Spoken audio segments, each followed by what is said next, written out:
deal with it. And Hi, there we are. everybody. It is Saturday, the 25th of April, Yeah. and we are here again on a live stream, second live stream today. And we'll talk about the first one a little later, a little bit later. Okay. Hey, Ooby Dooby. Ooby Doob's there. Who's here today? We got Saturday morning. We got Ann, aka Raccoon Eyes, and we got Johnny, who's in Vegas. He took the Lamborghini experience. Tour. Yeah, Lamborghini experience. The what do you call it? Tourist trap. Yeah, it's a tourist trap. He took the tourist trap. Oh no, Johnny. Renard. Renard is here. Mm-hmm. Kay Munin is here. And who else is here? Robert is here. A couple of you were here this morning. Yes, and then a few others that haven't said hello yet, but we know you're back there. Alpha Tryon is here. As we roll into the weekend. Again, Saturday, the 25th of April. Mm-hmm. And tomorrow is the record and CD show. I don't think we're going to make that at all. No, we're going to go visit my dad. Oh, wonderful. No, I tease. But yeah, so we'll see how that goes. Nothing spectacular as far as pickups or anything like that. No pickups at all this week. Yeah, it's been it's been actually kind of a busy week with a lot of the things that we've been doing a lot of planting, working in the garden, things like that. Yeah. And, this, that, and the other. We were watching, you know what I thought was interesting? Yeah. Getting into the realm of course, nostalgia now. Because, we do watch a lot of vintage. It is vintage now, scary enough. Wrestling shows from the 70s and 80s and even the early 90s, right? And we saw one today from the early 80s with superstar Billy Graham in the hospital. Okay.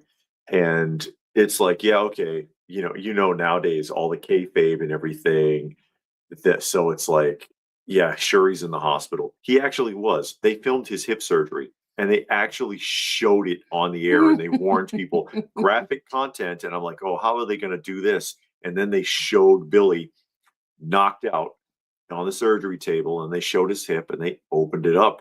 And I'm like, that is not faked. And they showed they took out that bone. That hip they bone. Removed the top of his femur.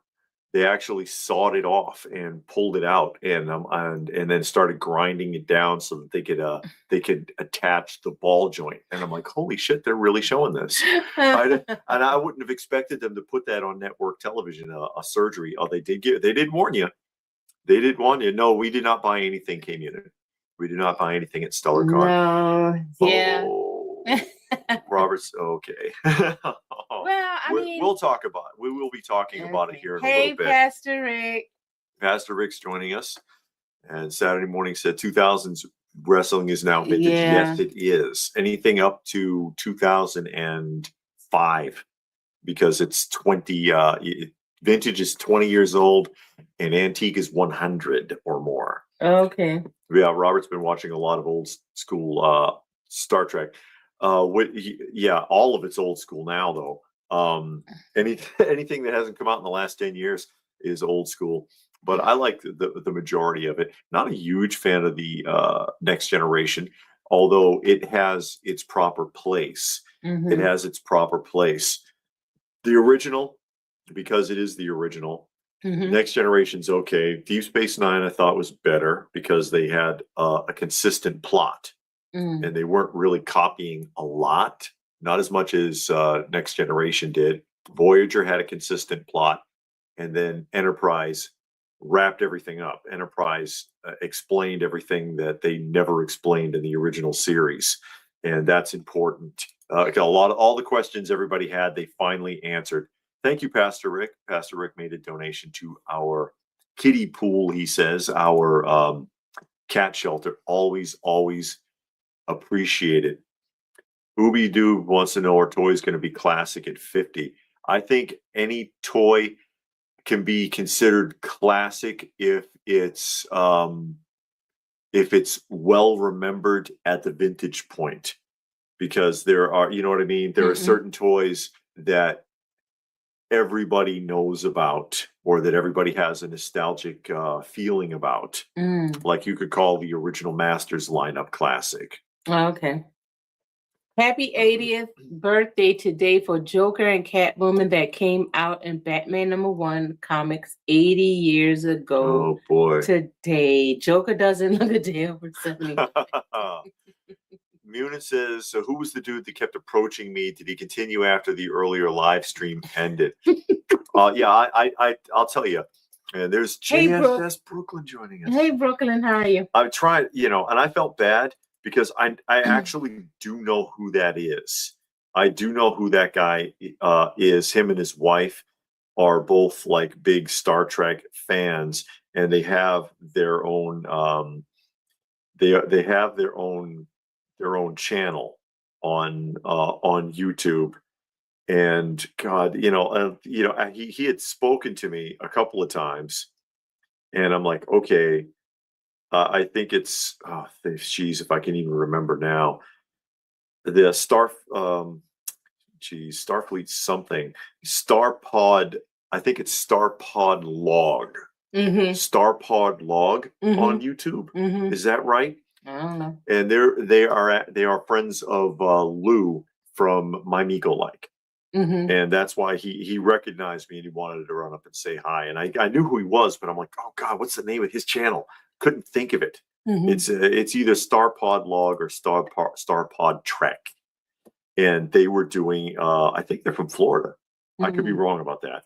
But they made the trip up here to do panels at the Stellarfest.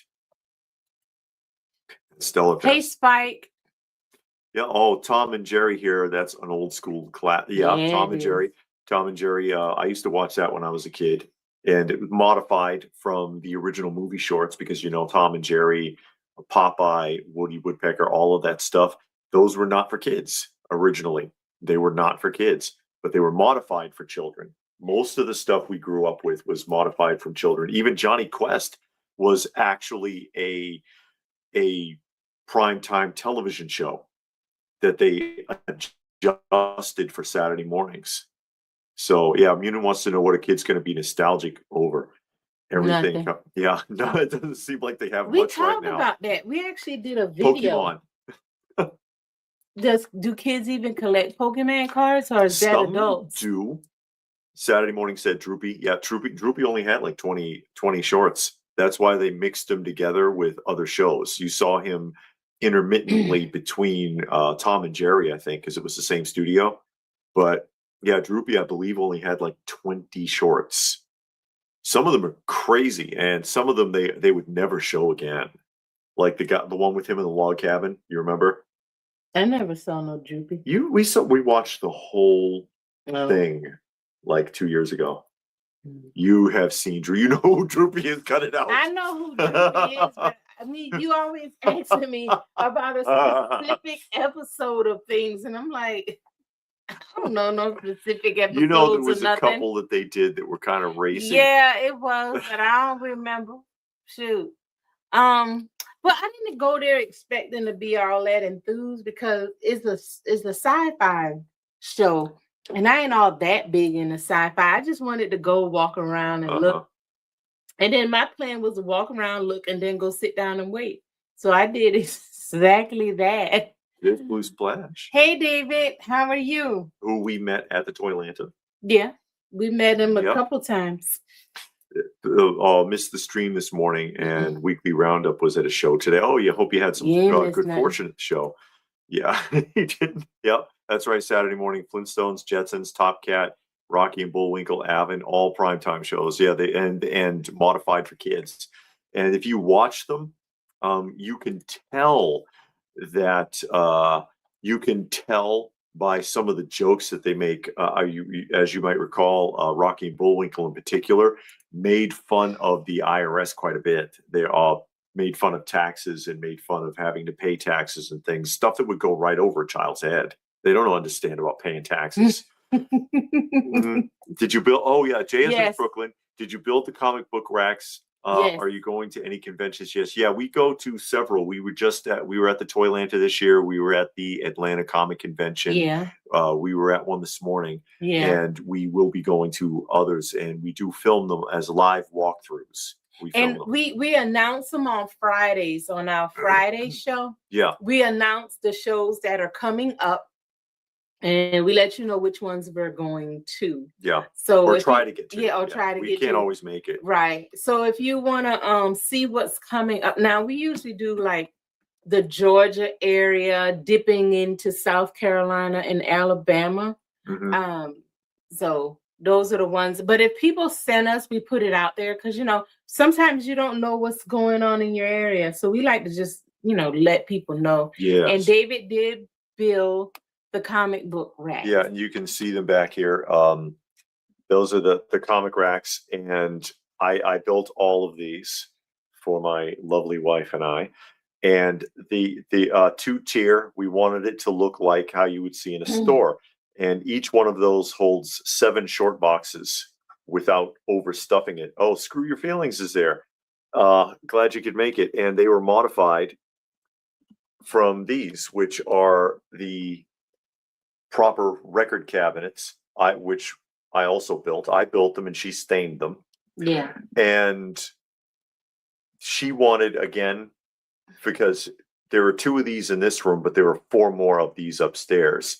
And she wanted her records, because every time you see any record collection, they're all side by side. You should stack them standing up like this, but they're side by side. You can't see what anything is. Yeah, you got to pull them out. Yeah, and she was like, yeah, I'd like to be able to flip through it like you did in the old record store. And she found this template, and so I built them for her. And then it occurred to her. She was like, I wonder if something similar could be done for the comic books. Mm-hmm. And I was like, actually, I bet you they would fit right in that if we just moved the shelf over. So instead of 1 divider, you put 2, and voila, I end up building like 7 or 8 more of the things, basically. But it worked out great for us for display and for being able to flip through. Ooh. David said at the show he went to today, he had no luck. The majority of the stuff was die-cast Hot Wheels, and if it was action figures, they were broken, incomplete, not working, and nothing on the cart. Mm-hmm. Yeah, that's oh annoying. Boy! Then we got John McJunkin joining us. And what's Pastor Rick said, Pinky and the Brain and Freakazoid were primetime shows first. Really? Oh yeah. Well, I saw them as after school programming, actually. Heroes Con? No, we're not near Heroes Con. No, we're not going. That's in Charlotte. And then you got to spend the night to go there. We ain't spending the night. Oh, we ain't going all the way out to San Diego, Robert. No. How you going to talk about love to see you at San Diego and you don't leave Miami? So you ain't going nowhere. You don't leave Metro-Dade County. Oh boy. JSS thinks they're cool builds. Well, they worked great for us. Yeah. I found the plans on Pinterest. Mm-hmm. And because I always go on Pinterest to find stuff. And I found those. So I was looking for ideas. Yes. And somebody had the record rack. So I built that. And yeah, they were talking about my DC cab there. I got a DC cab soundtrack. That's right. I got a couple of weird soundtracks. I'll show you. So DC cab. Let me see. What else have I got? I've got a couple. I know I've got a couple of weird ones here. Hey, Steve. How are you?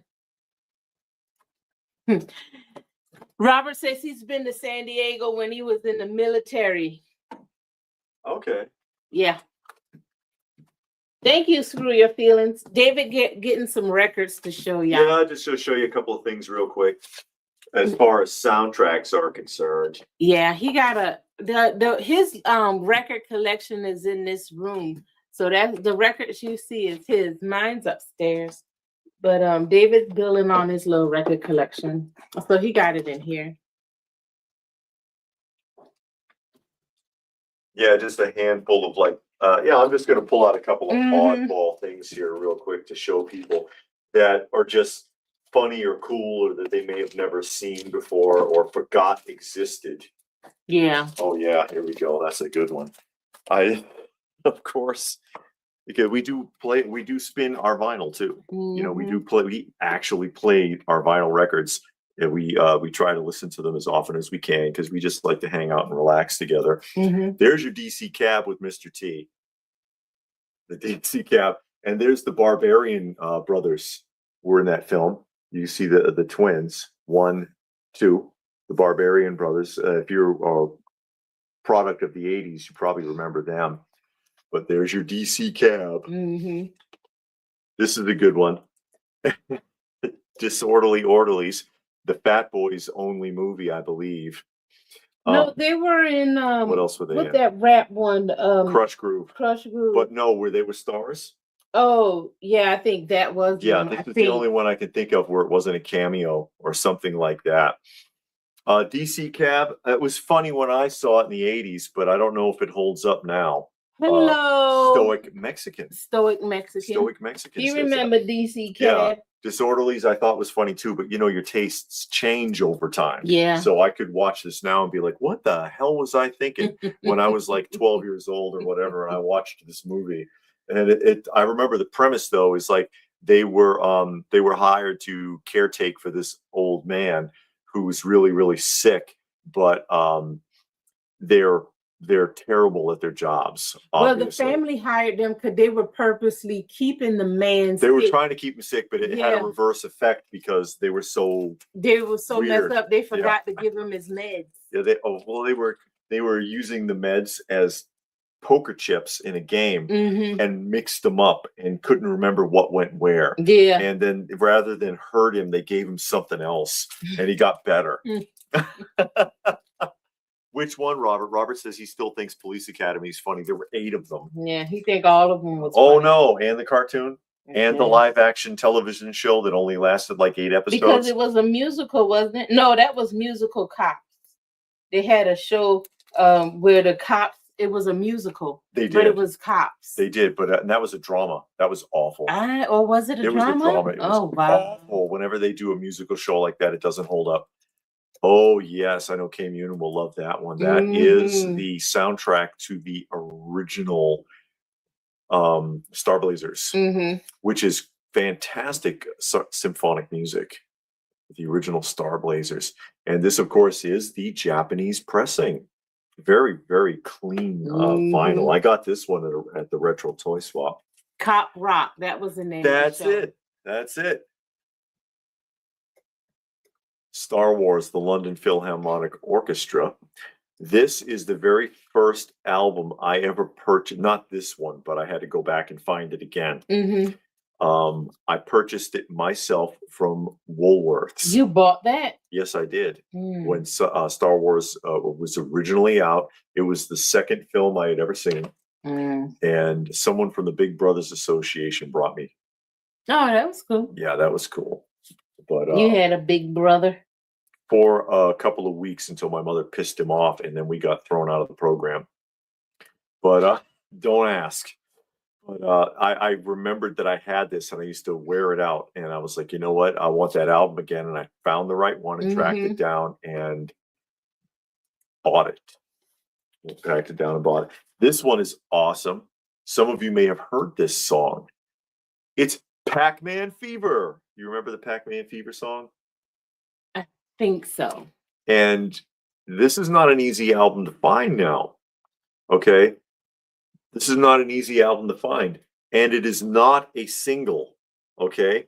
This is an entire 2-sided multi-song album of all video game related songs. Who knew, right? Let me see what we got on here. Pac-Man Fever, Froggy's Lament, Ode to Centipede, Do the Donkey Kong, Hyperspace, The Defender, Mousetrap, and Going Berserk. Berserk, of course, the arcade game. Yeah, this is a full LP. Saturday morning found the Star Wars Disco album in a thrift store for $1. That's awesome. Was it this one? Hold on a second. Oh boy, he got something. I might have that one. Was it this one? Was it this one with the nothing on it looking anything like Star Wars? It says Galactic Funk. Yes, it is. Oh, that's another desirable one too. People really want that album. People really want that album. I don't understand how, like, it's bad enough when you go to a thrift store or like Goodwill and you find broken toys, but not at a show. I can't believe somebody would bring broken stuff. Okay, I can understand maybe incomplete because I've seen vendors sell parts at shows because you do have people that's looking for parts, but not broken stuff like they do at Goodwill. The foot broke, the leg is missing, and Goodwill's the worst with that kind of stuff, and you can see clearly that it's smashed. It like Precious Moments figurines. Yeah, the hand is missing. They throw that away. The worst rap album in history, Mr. T. Be Somebody, because Mr. T is in character while rapping, and it does not work. He sounds awful. He sounds awful. And then half of the album is like children's chorus anyways. He only actually raps in like 2 songs. And it has also, as you see, it's on here somewhere. Yeah. That there's, oh no, he sings 3 raps, excuse me. But there is one song on here by, God, what's the name of that group? Boys to Men? No, Boys to Men would not be on that record. I'm trying to remember who the hell did it. This is the only way to get that song because they didn't reproduce it. New Edition. Peer Pressure by New Edition. There it is. So, but you can't. I don't think they ever reprinted that song anywhere. He was in a lot of Christian movies after a while. He was in those like rapture movies. He was in a bunch of them. And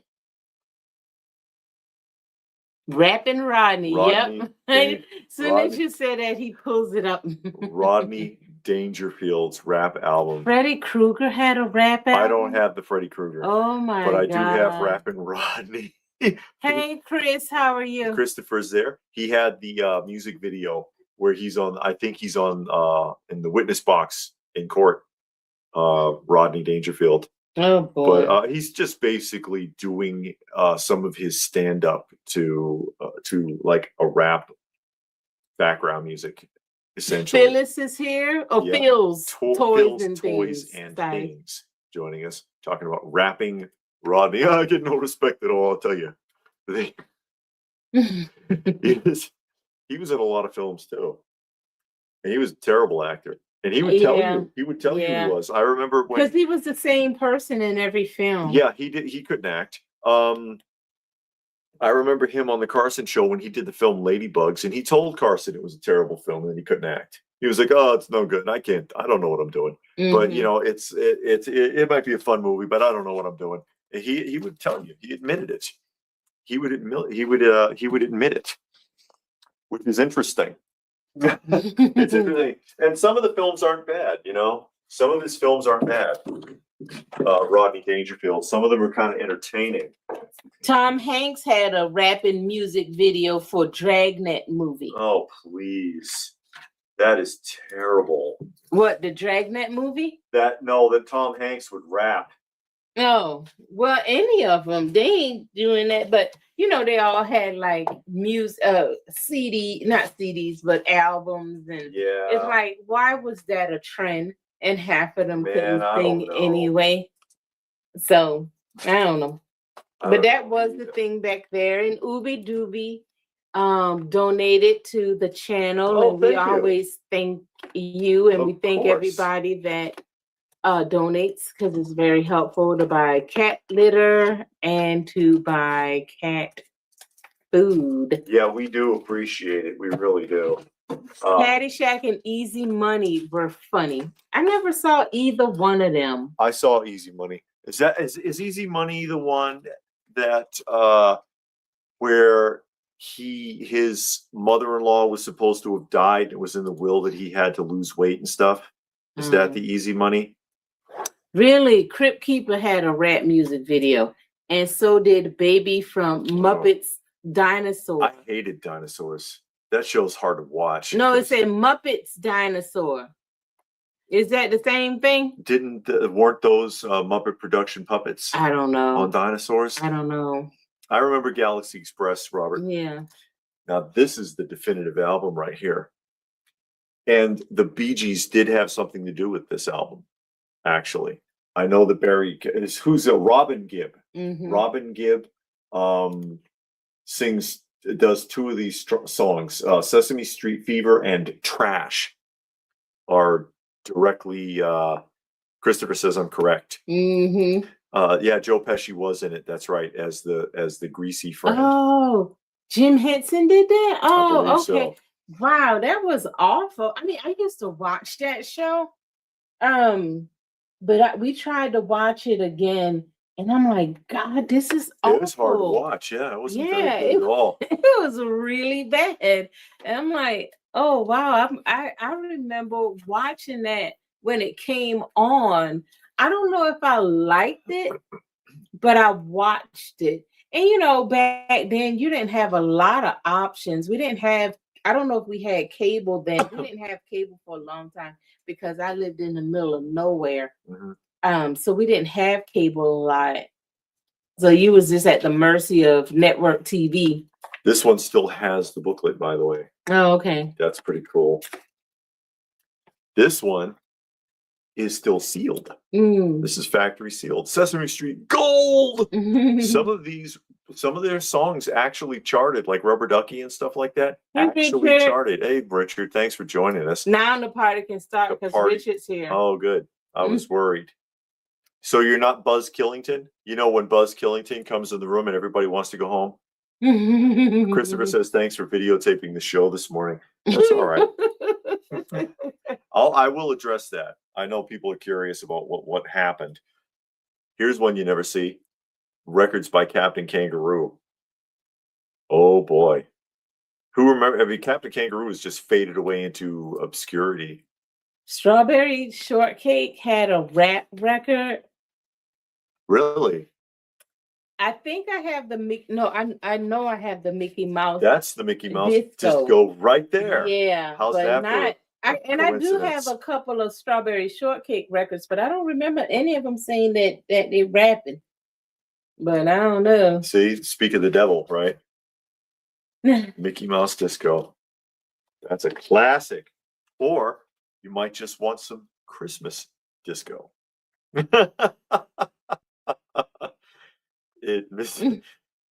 Or if that's not your bag, how about? Oh my God, it's on YouTube. Sesame Street's Kids Radio with DJ Ronald. Manna. I don't know that word. Sesame Street. Mana, da, da, da, da, da, mana. They did it on the very first episode of The Muppet Show. Okay. It was a Muppet Show. Yep. On The Muppet Show. Mr. Green Jeans in that Captain Kangaroo? I don't know. I don't remember. How about this one you'll never find in a million years? The Play School vinyl record series. Who's Who in the Play School Zoo?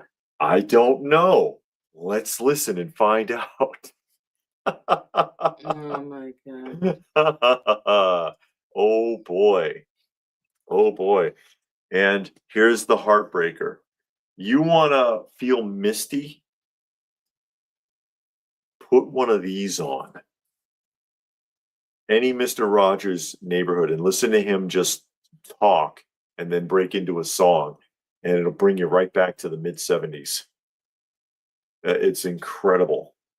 I put it on, and sometimes you put a record on and it just sits in the background.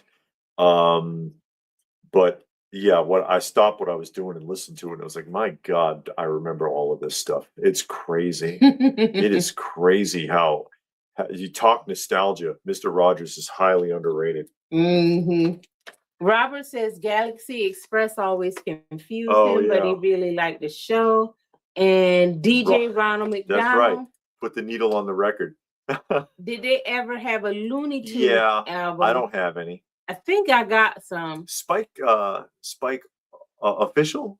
Is that it? Spike Official X? Faithful to Captain Kangaroo and Mr. Wizard. I never saw Captain Kangaroo. It didn't come on where I was. Yeah. Yeah, I liked Mr. Rogers, but it's hard to watch it now because it's so sad. Andy Griffin is hard to watch too. I can't watch that either. Him and Opie. Yeah. The connection they have. They have a strong connection, and it's sad to see how much the world has changed through comparing it to what you're seeing there. The Smurfs sing-along, this is not like the same as the Smurfs from the cartoon show, because the Smurfs from the cartoon show had voices, and these guys sound like the Chipmunks.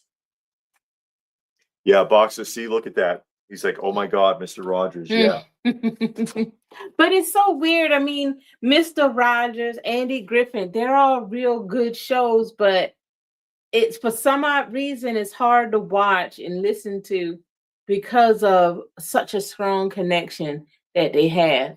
Just like Andy Griffin and Opie. It's like, good Lord. You know, I mean, it's not bad. It's not bad at all, but for some odd reason, it's just like watching that is like, I don't know. It's just hard to watch. Yeah. On this one, listen to this to see what I'm saying. Some things I don't understand. Everybody's fancy. You all remember that one. Everybody's fancy. Everybody's fine. Your body's fancy. And so is mine. Yeah. Somebody's tearing up right now. You're growing. You're growing. You're growing. You're growing. You're getting bigger every day. Yeah. I'd like to be like Mom. I'd like to be like Mom. Let me see, what else have we got here? This, I mean, when the baby comes, oh bye. Be brave, be strong. Sometimes people are good. Ooh, sometimes people are good. Yeah, not all the time. Not all the time. No, Mr. Rogers, no. Oh, Chris had to choose between Andy Griffin and Dukes of Hazzard. Oh yeah. You appreciate you'll appreciate as a kid probably Dukes of Hazzard more, but as an adult probably Andy Griffith more. Yeah. Yeah. Okay. And you know who else? I like their relationship on the Rifleman, Mark and his dad. Oh yeah. They had a good relationship. They had a really good relationship with each other. Especially that time Mark ran away. Well, he didn't run away. He knew he was right on something, and Dad wasn't trying to hear it. So he ran away. And then he came back, and Dad was all worried about him, but realized, okay, he's hiding, and then went to do because he figured out Mark was right. And that was sad because Mark knew where he was hiding too. Mark was like, "Did you miss me?" Yeah. And that was sad. Found the Pink Panther cartoon album and Follow That Bird. I got Follow That Bird. Yeah, Follow That Bird. Yeah, I got a bunch of those kids albums because, like I said, I bought some lots, and they were in the lots that I bought. So I got a lot of children's records, and I like them mainly for the cover. I haven't listened to any of them yet. So I'm just into the regular one. Yeah. But I love the covers, and some of them you just want to hang on the wall for the cover because they're just so good. I became a huge fan of Wagon Train Bonanza. Rawhide is good these past few years. Didn't want to see it when you were a kid. I didn't want to see him as a kid either, but honestly, and I've said this before, my parents got me watching them because when I went to their house, all they watched was Gunsmoke. Yeah, so you had no choice. You thought you was going to touch that TV. You were about to get don't touch that dial. And I watched it with them, and I'm like, hey, this ain't bad. Yeah, this was actually pretty good. They were well written and well acted. Well written and well acted.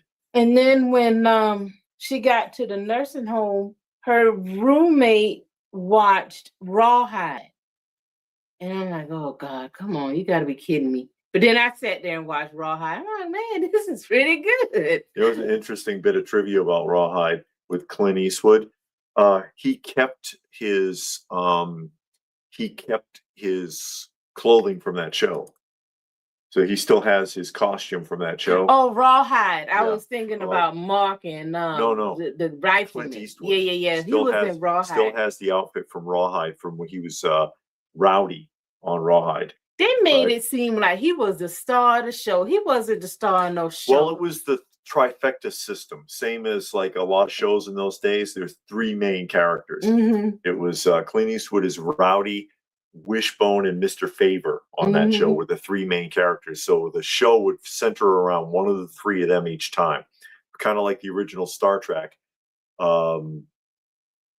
Kirk, Spock, and McCoy. Oh, okay. You see the triple thing, and they even kind of do that on Gunsmoke because it's Doc, Chester, Doc, and Marshall Dillon. Marshall Dillon, and everybody else is just a supporting. But it's about one of the 3 of them every time. Yeah, and that's what they did on that show. So he was one of the main stars, but he kept his outfit. And when he did the film Unforgiven, which was his very last Western. When he did the film, he wore the boots from Rawhide. I'm about to say he wore them clothes. He still fit because he was slim. Yeah, he wore just the boots because he said that it was bookending all of the Westerns of his career. Because he started with Rawhide, ended with Unforgiven, and he wore the boots to symbolize that for himself, which I thought was kind of interesting.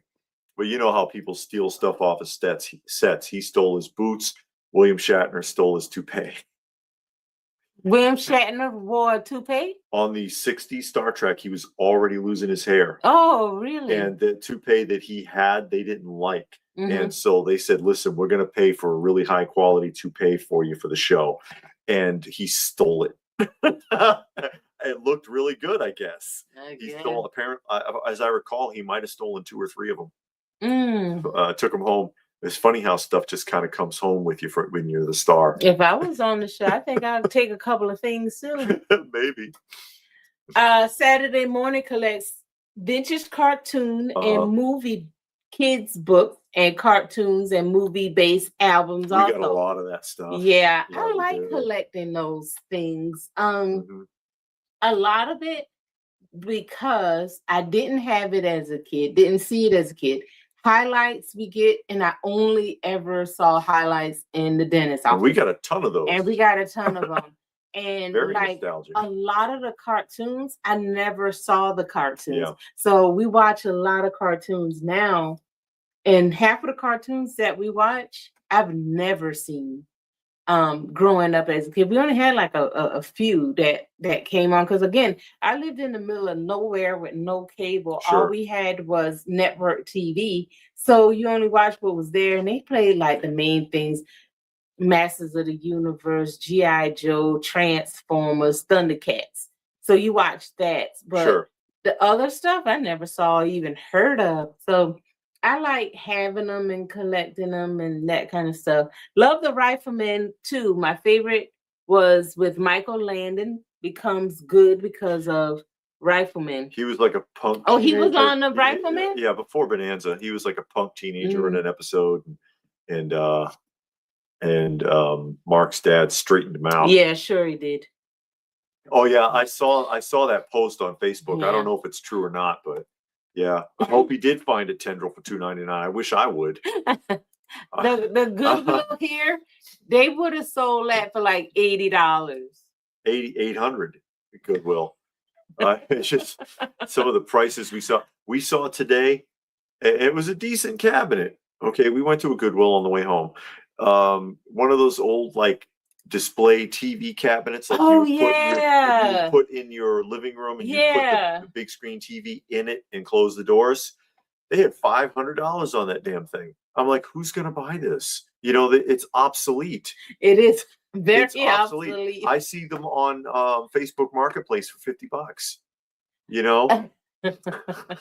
I almost bought one. Oh my God. When I was in Italy, they made handmade furniture, and it was this place that did handmade furniture. So you go there and they had a showroom and you can pick but customize, or you could be like me and drew a picture and was like, I want something like this, and then my little chicken scratch. So they was like, I think this is what this person wants, and then they made me some stuff. But they had this they call it a shrunk, and it was this big old wall piece, and you put your TV in the middle, and they had all of this extra stuff on the side and the bridge that go across. And I was like, man, I'm gonna get one of those. And then I was like, nah, that's gonna be too big, blah blah blah. So I'm glad I never got that. Because I would have it now, like refusing to get rid of it because I bought it and paid way too much. And I'm like, thank God I did not get that. Did you ever see the Western tape? Hello, Two Old Geeks. Hi, Two Old Geeks. They have a YouTube channel. Two Old Geeks? Yes. You have a YouTube channel, right? I believe you do. I think I've seen your channel. It was another guy that used to watch our channel years ago that was Two Old Geeks. Well, it wasn't Two Old Geeks talking. Just Two Old Geeks. Is that the same person? Well, they'll tell you here in a second. Oh, okay. I don't think I've seen Tate. I'm not sure if I've seen Tate. We probably turned it on for my dad because after a while I just turned on I couldn't pay attention to it because when he was watching, though, unfortunately. Because that's all he watched, and you watch some of it, you're like, okay, this is pretty good, but then you got burned out. So well, not only that, but because these shows they don't have all the seasons. They have a few episodes from each season. So, in a few days they'll cycle through and start over. Yeah. So you have something like not the Rifleman. You have something like Gunsmoke that has 20 seasons, but they only have like 40 of those episodes. And it's like, God, you could fly through that so quickly. Hey, Isaac. Isaac's here as well as Jesse say what? That's right. Glad you could make it today. Oh yeah, I used to watch the Brady Bunch. I've probably seen every episode of the Brady Bunch. I think so because it came on reruns. Yeah, probably saw every episode 20 times. Yeah, the Monkeys. I saw Gilligan's Island. We saw. We tried watching that again while my dad was here, trying to break it up from Western. Can't do it. And I'm just sitting there like, God, this was stupid. I was like, oh my God, we used to watch that. Yes, we have been on YouTube for 5 years. Okay. Let me write that because I remember. Didn't see their channel. I know I've seen their channel. I remember it was a guy that used to watch us, and his name was Two Old Geeks, but he didn't have a YouTube channel. But okay. We'll get back to the other stuff in a second. Addressing the elephant in the room. There's an elephant in the room. Yeah, this morning's live stream at the Stellar Fest. This morning live because we were invited to come out. And they had passes for us, and I was basically told, the equivalent of a press pass, free reign. Okay, so I can go around and go in any room and just do whatever and film like I always do. And I was stopped. On the live, and I asked, and I found this part out later. I asked, well, who do I talk to? And the guy, he's like, you asked so-and-so over there, he's the owner. I found out later on, apparently, that second guy wasn't the owner. Okay, no, apparently not. I was duped. And then also turned away by that person who was like, well, if I let you in, I got to let everybody in. People are going to ask. There was nobody there. You saw the video. And it shouldn't have mattered anyways. But, and I honestly felt some kind of way about it because did the guy you talked to and told you all that, was he on camera? Oh yeah, it was live. That's well then the owner can see who that was. Yeah, that's the problem. And I felt some kind of way about it because I was told something else entirely different before I got there, like a week ago. Okay, and then I get there and I'm like, okay, now I can't. And then and that kind of set a negative tone for the whole rest of the video because you tell me one thing and then something else happens, I'm ready to go home. Honestly, I was like, yeah, I could just shut this off and leave now. But what makes But it worse, the person that told you all that wasn't who they pretended to be. yeah, So that so makes it even worse and yeah, puts a bad light on the show yeah, and because which they may not even deserve. right, Yeah, they probably don't, yeah. but they presented themselves as the owner or the promoter, producer, or whatever Unless of I the heard show. something wrong. I mean, some of you guys were there this morning. Did I hear him wrong when he said that's the owner right there? I mean, you can always go back Yeah, and look go and back see and what look they at it. said, but But that's a mess because yeah, now people watch it and it's like, man, the owner himself kicked them out. and I'm like, because I had a plan of what I was going to do. I'm going to go in and out of the rooms. I was going to go through the little show floor really quick, and then maybe go talk to a couple of people or whatever. Just get about an hour of filming, and hang around for a little bit. Chance was supposed to be coming. He was hoping to meet us there, which I did not get to see him because we didn't stick around too much longer afterwards. Um, and it's unfortunate for a few reasons. For one thing, there's a lot of people that do like those kind of shows. Okay, they go there basically for the panels and for the camaraderie. Mm-hmm. There's people that go through the trouble of setting up for those shows. There's the people that come in and put on the panels or put on a show or put something together to help, to reach out to the community who they didn't do anything wrong. And then there are people who are watching who see that and then they're like, wait a minute, what's going on here? It makes them, it looks bad. And it's like, and I even told the first guy, it's like, yeah, I'm filming live. I believe I told him, didn't I?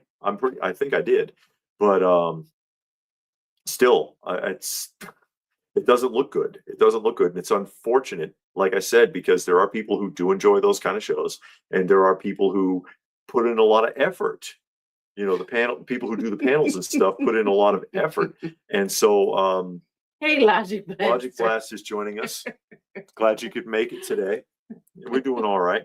And so that was that was just really unfortunate how all of that worked out this morning. I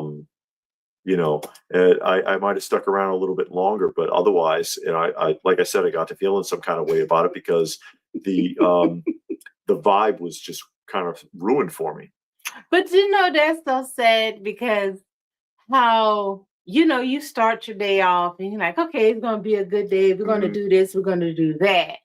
And then one small thing like that ruins the whole day. And if that didn't happen, even if the show was like it is, you're like, oh, okay, the show isn't all that great. You could have still had fun and picked out all of the good things. But then somebody do something weird and then they put a bad taste in your mouth and it just ruins the whole day. Yeah. And you really can't get back on track. Then you got to go home and eat a whole tub of ice cream to try to make yourself feel better. Ice cream would be nice. Mutant said the dealer's room was artist alley. If essentially, I mean, it was all arts and crafts stuff. But I think that's what the show was, because it was sci-fi and fantasy fest, right? So, yeah, I mean, but in the old days, though, when I went to sci-fi shows, they did have a lot of toys and comics. It wasn't a lot of that kind of stuff in the old days. Well, they had that one comic guy that was putting up, was setting up. He didn't get ready yet. And then they had some people outside because I was sitting outside and they were doing Tai Chi. The guy was explaining the origin of Tai Chi, and then he went through some exercises, and I was watching. I was like, "Oh, that's what Charlie do on Falcon's Crest." This Christopher says his friend Rob and his wife were at the show having a good time. See, they like going to panels and hanging out. See, yeah, and that's so my experience isn't a reflection on them. And I had actually put that in a comment and pinned it on that video because I don't want people to think I'm just trying to take a crap on Stellarfest.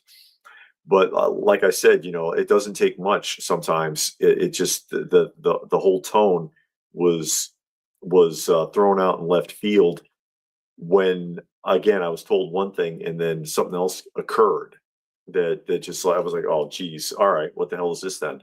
Well, David, it was a sci-fi fantasy, so they had like a room for Doctor Who, Star Wars, Star Trek, all those different space movies and stuff like that. They had that little speeder bike and the boy was on there, and it looked like he was going through the thing, and they had a bunch of people dressed up in outfits, and Artist Alley people, they selling the little outfits that you wear, the cosplay outfits, and somebody had some soap and stuff like that. You know, jewelry, stuff like that. Yeah, but you know, and the discussion panels talking about a lot of panels, certain shows, or like Chance is going to be there, and he's got a collection of 16 millimeter films, and he's going to run a couple of films.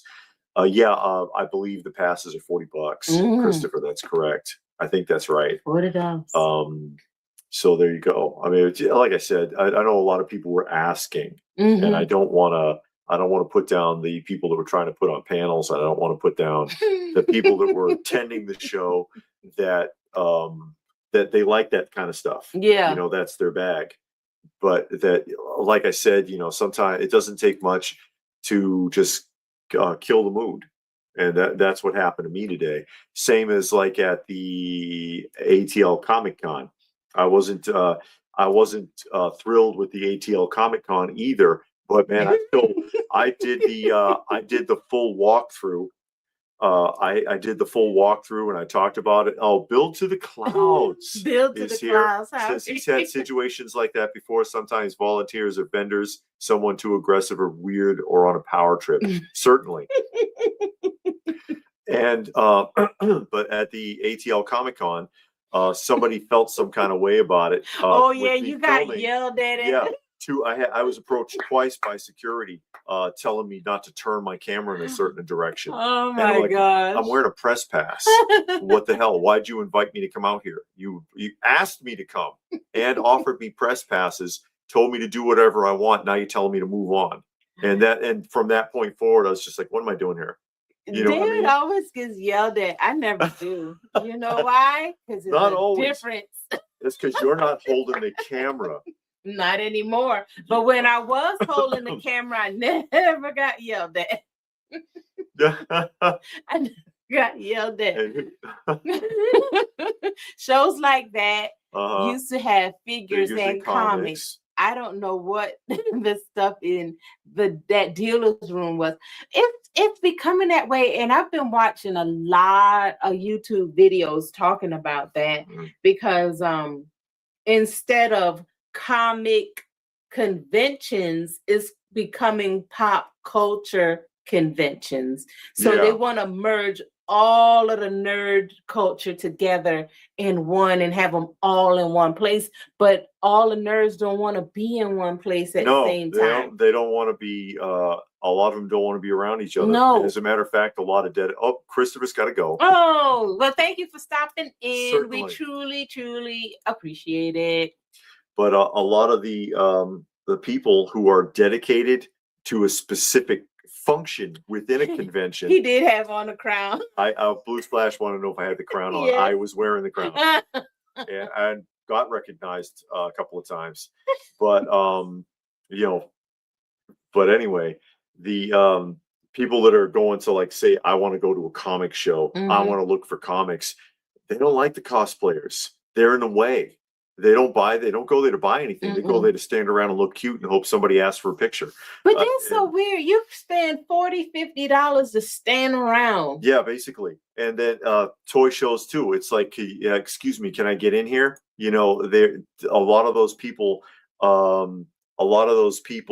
they that are coming there for the dedication of the specific genre. I'm a comic collector, I'm a toy collector, whatever.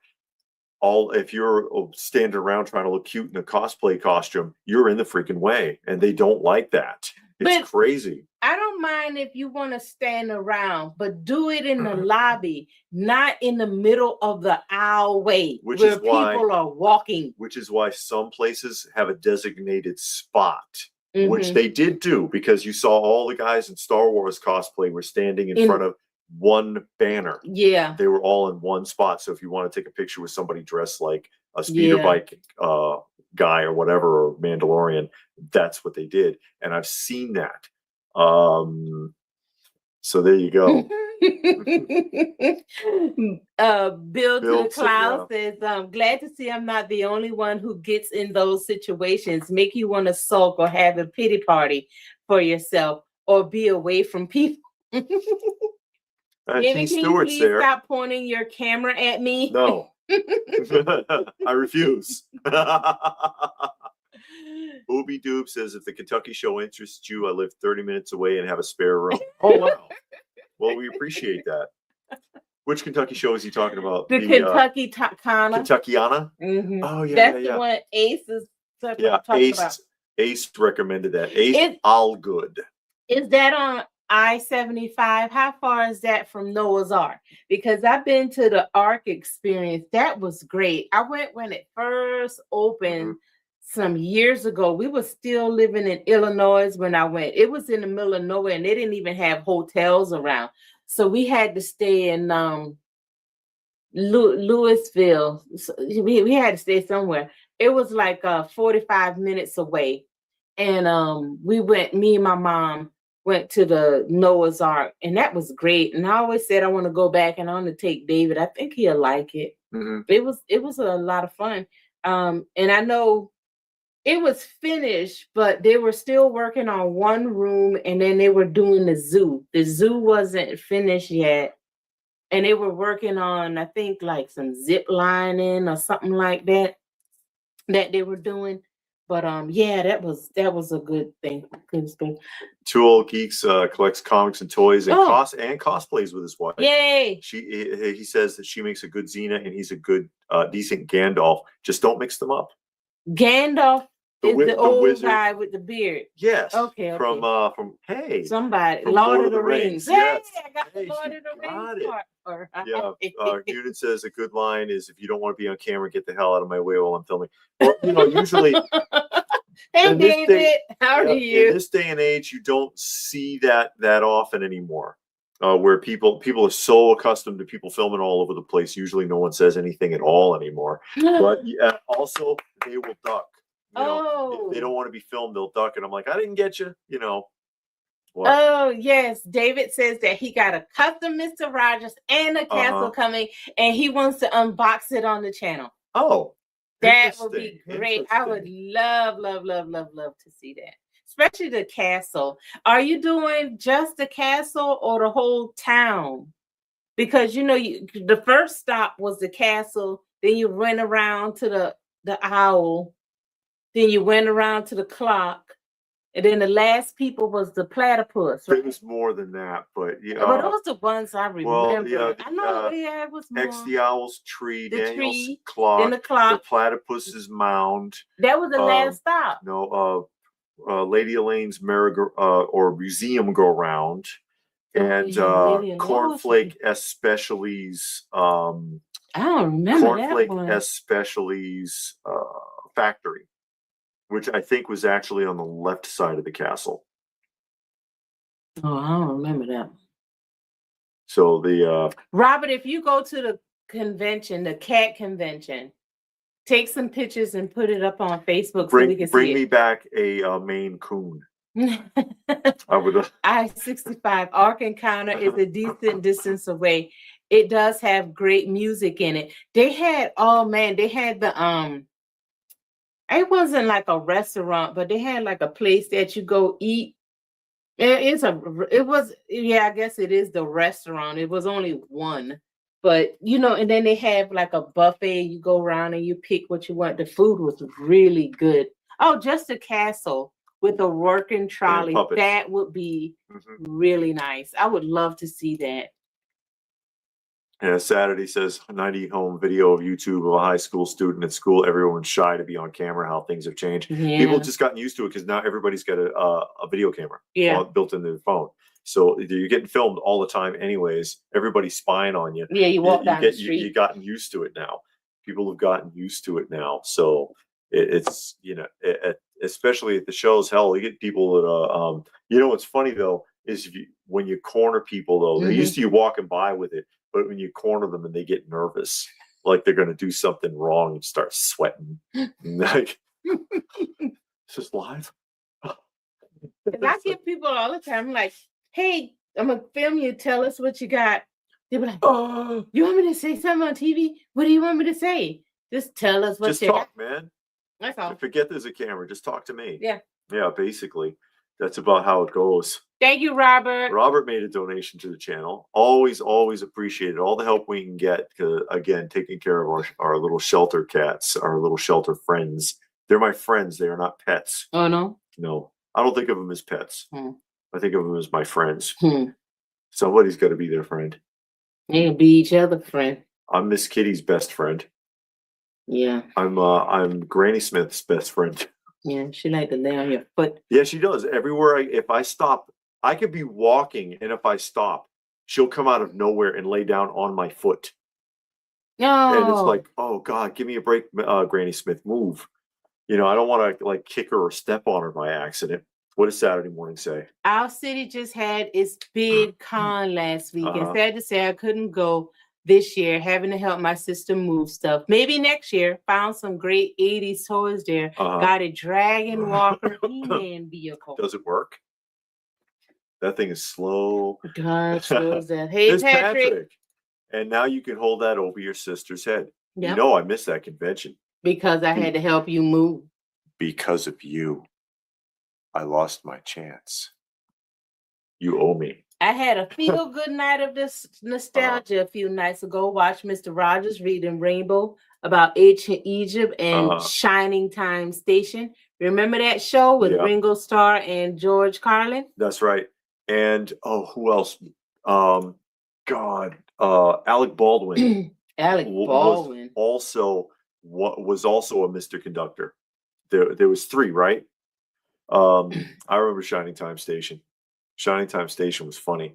Did you ever see the actual train? Did you ever have anybody ever do the train experience? I brought my youngest son to it once. They actually they have a train, a real one that looks like Thomas the Tank Engine, and it's a steam engine with cars, and they go. I don't know if they still do it, but it went town to town, and they came to Kansas, and I took him out there, and it's a real train, and the eyes move back and forth and everything, and they'd have like they brought props of like the mayor and other characters, life size, that they would set up, and they had a whole Thomas the Train theme, and you could ride the train. It would run around the town and come back to the station again.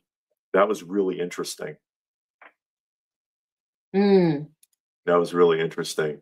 Who were the original voice actors for Trix Rabbit? Bernard is throwing out a trivia question for you guys. I don't know that one. Dr. Fraggle Rock was on Shining Time Station, says Saturday morning. I don't know about that. I don't remember. But yeah, Fraggle Rock was a fun show too. I never saw the animated one. I did. That's the one I used to watch. I watched the live action puppet one. I'd seen it, and of course I have that on disc, but I do not have the animated one on disc. Just the live action puppet show of Shining Time Station. Muppet production, obviously.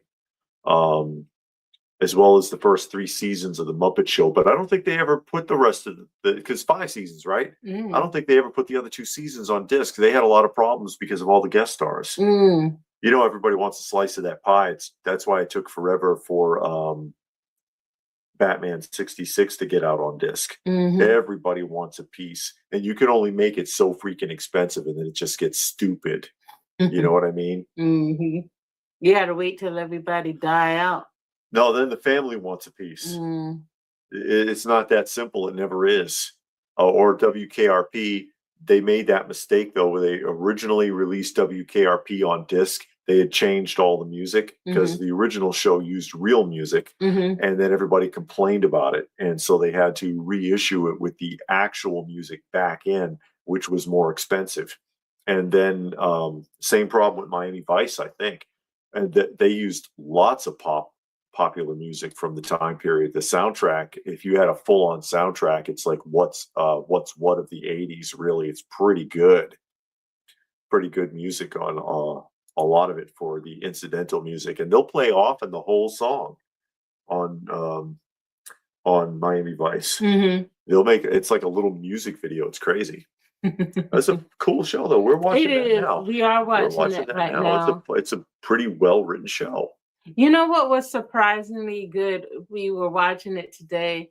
The Running Man, the 2025 Running Man. Yeah. I don't even know if you want to call it a remake because it's more like a continuation of the show. Like the Running Man was the what you call those shows that game show. And this is still a game show, but it feels like it just kept going.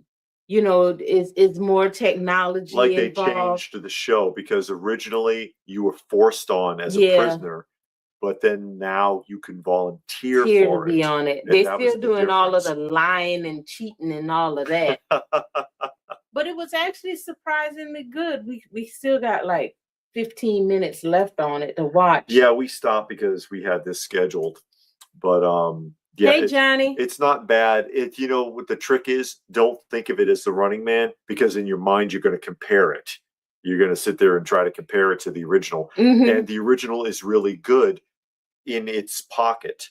You know what I mean? For the original Running Man is a good movie.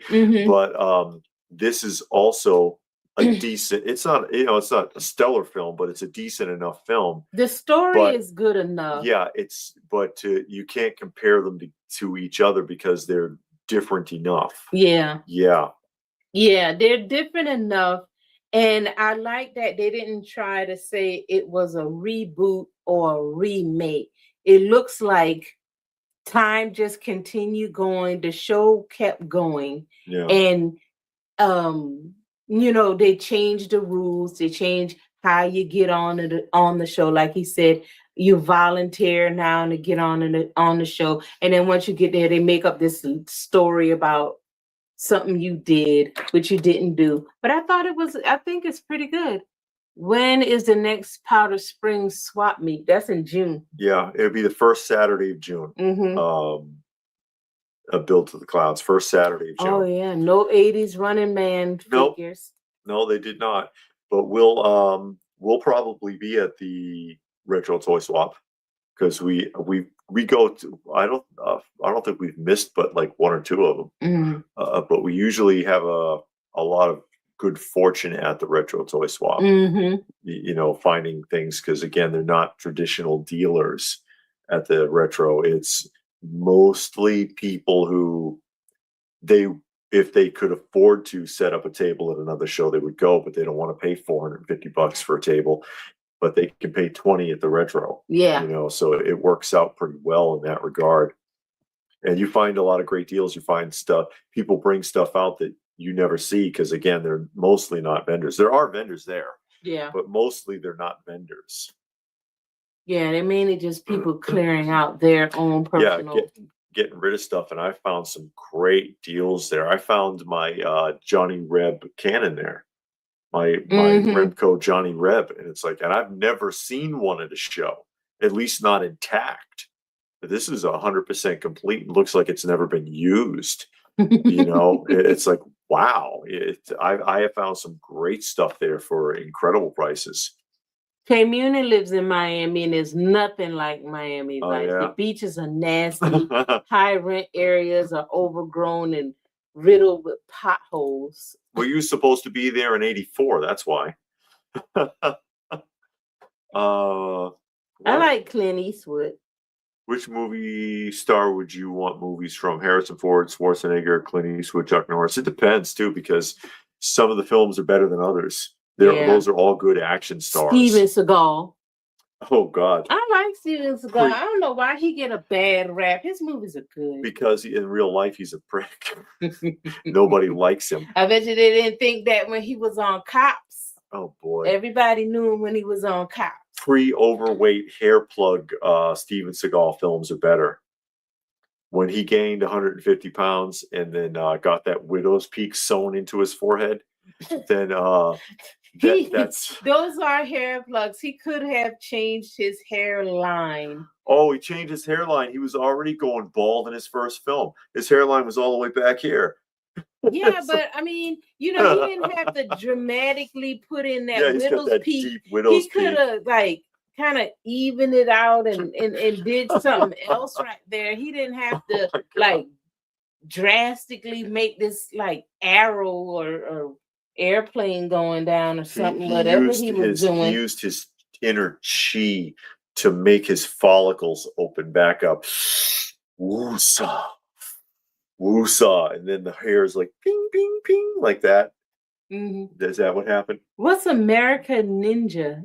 American Ninja that had some toys, but it was a 80s R-rated. American Ninja. That's one of those like B karate films from the 80s, right? Mm.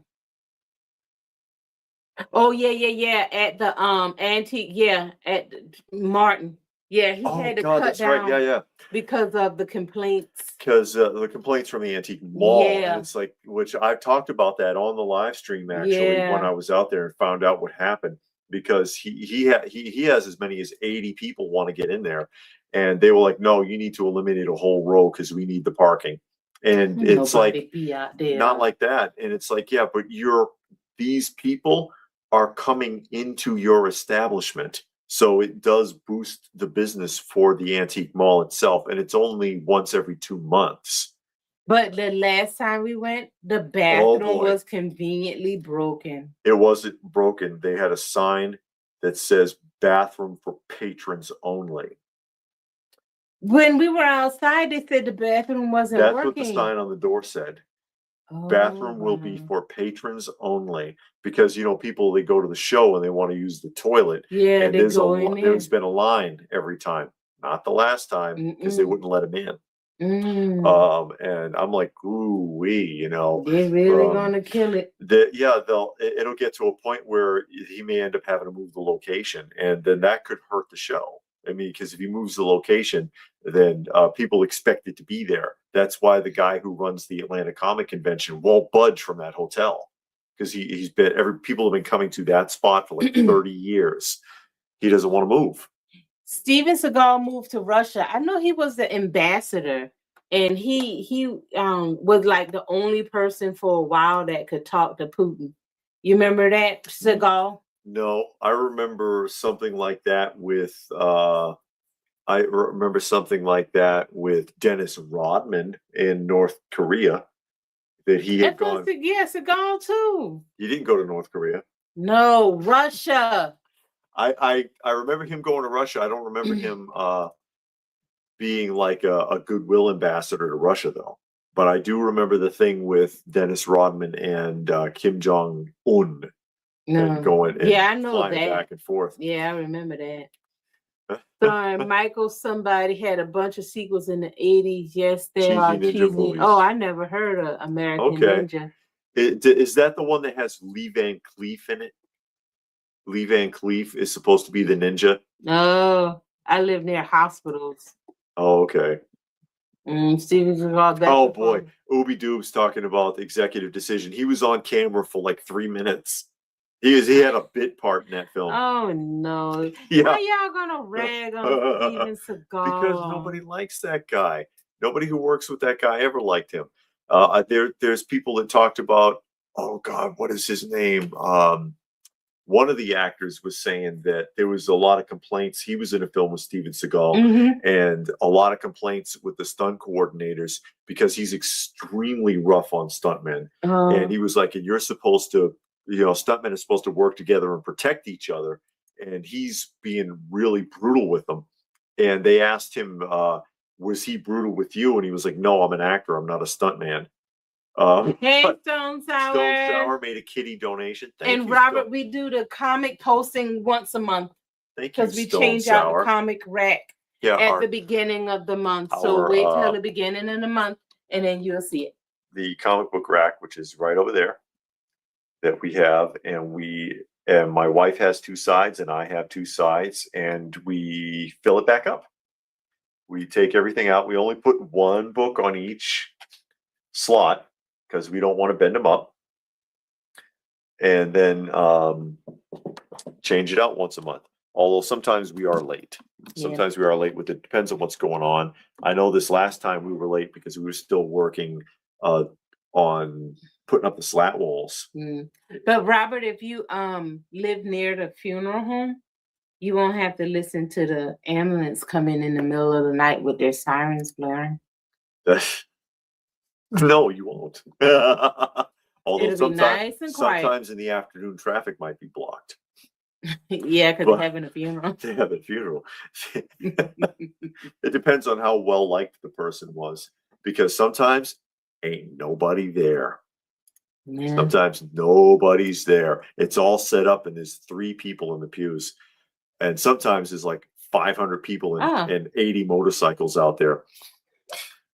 Build says recently bought hologram Batman cards from the 90s. Amazing quality 3D entire series holograms. Made one for Spider-Man and Superman also. Oh, okay. I have the Hostess Cupcake Ninja Turtle hologram cards. Oh, really? Yep.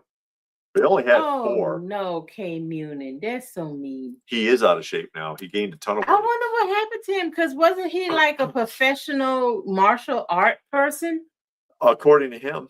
But he got like a black belt and all kinds of stuff. He's an Aikido master and ex-CIA asset, although neither of those have been verified. How you cannot? But he do on YouTube teaching people how to do kung fu. Oh yeah. Or martial arts. I don't know whatever I don't know. I mean, who knows? Who knows? Did you see the YouTuber toy overdose video, or a guy in Pittsburgh has the largest vintage toy collection in the world? Is that the guy with all the 80s toys in the basement? I don't know. I think you've seen that with the guy that got the stuff on the ceiling? Yeah, and it's all in the basement and everything's loose. And he's got like everything 80s. Yeah, it's in like 2 or 3 parts. Oh, yeah. He's not from. Oh, yeah, he might be from Pittsburgh because he is up north. And the guy, his channel is some Star Wars name. I forget. Yeah, the guy that house it is doesn't have a channel. Another guy, Retro Rees. Is that it? Retro Toys or Retro Rees or something like that. Is that the one you're talking about, David? Yeah, and then they followed up with him and they went back to his house. He's got a lot of stuff. Yeah, he got a lot of nice stuff. You're like, wow, dude.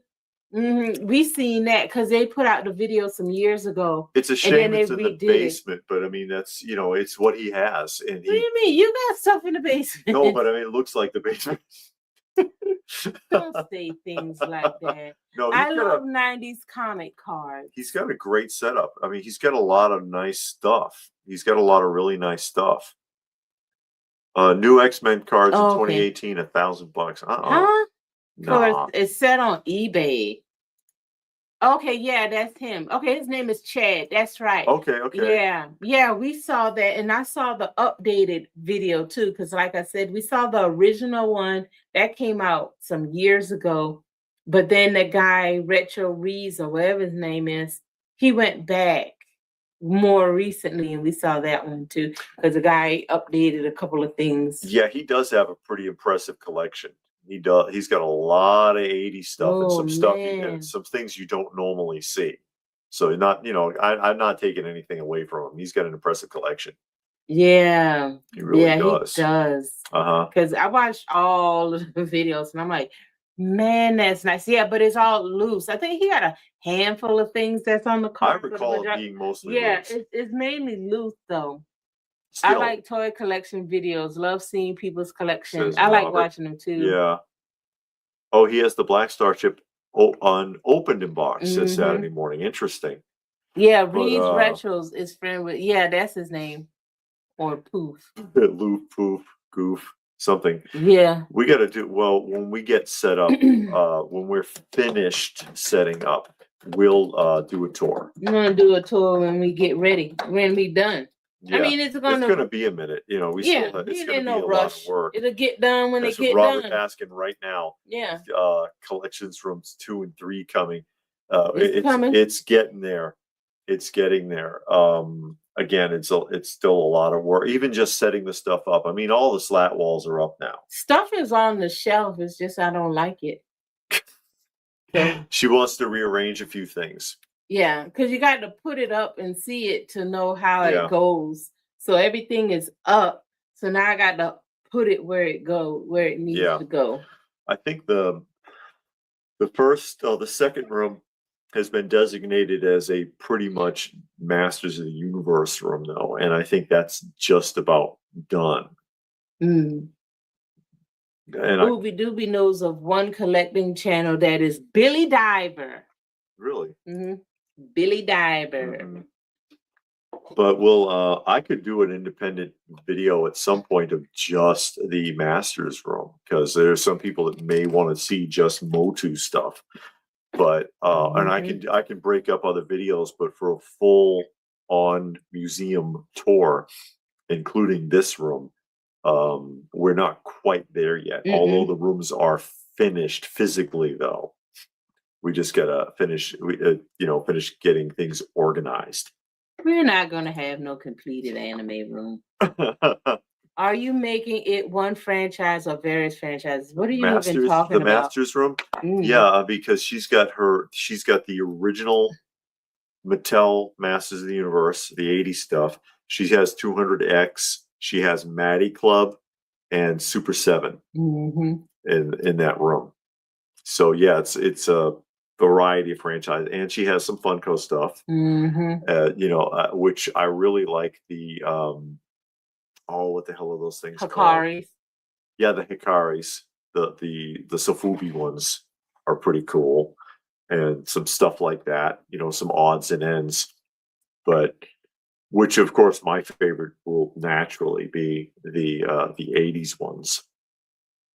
But yeah, it's going to be essentially a designated Masters of the Universe room because of all of the stuff that she has. That's what she has the most of, and it does actually fill that entire room. It actually fills that entire room. And what room 2 is 285 square feet of Masters of the Universe. Wowzers. And the all in though, all 4 rooms completed are 2.5 times the size of the original toy museum. Build It says, keep up the good work with those vintage commercials. He likes those. Yeah, a lot of people seem to like what I do with those, because I don't, and most of you know, but I'll just mention it really quickly in case somebody's new might be watching. I take the vintage like specials, like Easter special, Halloween special, whatever, right? And instead of just putting it up, I find the ad blocks, because there's a spot where it's supposed to be split. It's made that way to be broken in half to put commercials in, and I put vintage holiday commercials that matched the theme back in. So you got a 26-minute cartoon. I'll put 26-minute Christmas like special from 1970. I'll put 4 minutes of 1970s Christmas commercials in those blocks, so it feels like it would have when you watched it then.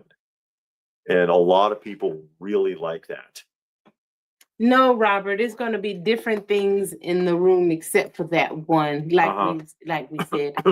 No, I don't have any She-Ra at all. Well, no. I got not the original She-Ra. I have like the Maddie Club. You might have 1 or 2 things from She-Ra. Mostly villains. Yeah. But no like all in She-Ra stuff. I don't have anything from She-Ra. And Blue Splash says, I like that one guy's collection. He is friends with you guys. Oh, Empire Plastic. Plastic Empire. Yeah. Something like that. Because he came here and did a tour. Well, he went to the old museum and did a tour when he came to Toylanta last year. Yeah. He came out and filmed and put it on his channel. Yeah, him and his wife, they were really nice. Yeah, they were friendly. But really, Laugh Olympics Saturday morning says Warner Brother has Laugh Olympics. But she doesn't have Golden Girls. I have, and I've showed it before. I have some. Hey, Vintage Poet. early She-Ra-ish dolls that nobody has seen That wasn't before. Golden Girls? No, Golden Girls was like Remco. It was a knockoff of She-Ra. I remember you had got them at like the Conyers show, but I thought those were Golden Girls. No, they were not. Oh, okay. They were actually the template for She-Ra because they predate She-Ra by several years. They came out in 1978. And She-Ra came out in, of course, the mid 80s. Hey, Frank and Frog joining us. I mean, I can show you guys. Robert wants to know if Pixel Dan will come. Yeah, he was in the old toy museum. Pixel Dan visited us before, and he wants to come and see the new one. It's a scheduling issue where he's concerned because he's all over the place. I think he's going overseas again this year. And he's getting more into wrestling now. Yeah, he's been doing a lot more wrestling stuff. That's why he couldn't come to the Toylanta this year. He had a previous commitment with a wrestling show and could not come. But if that is an option for him if he's in the area again. Yeah. But yeah, I mean, I can pull those out if anybody wants to see them. But they were that's where they got the idea for She-Ra. Oh, they got a lunchbox too? And playing cartoon didn't get made. Oh wow. I've never heard of them until I saw the toys at the toy shows, because they pop up at the toy shows all the time. They're popular with a lot of people. But I had never heard of them. But you can tell they're in that She-Ra, He-Man like universe, I guess. It got that feel to it. So you can kind of tell. Yeah, I love me some G.I. Joe, Robert. If it's obscure enough, I'll grab onto it. Yeah, Saturday Morning said Dan has the Ninja Turtle book. Yeah, he was in a live stream with us a few months back, and he talked about the book. Justice Curry. Yeah, I don't know if Justice Curry's ever getting this way. Robert's talking about Justice Curry because I can't remember him ever coming down this direction. Yeah. He usually stays around the Windy Cities, but I don't recall him coming down here. Well, Motu Joe does. Yeah, he comes to Toylanta and Joe Fest a bunch. Yeah, he comes to that. Yeah, Dan is into Ninja Force, G.I. Joe, and starting on Transformer Pretenders. Oh yeah, the Pretenders. Is that the one with like the shell? It's like a person. Really? It's like a. It doesn't really do anything. It's like a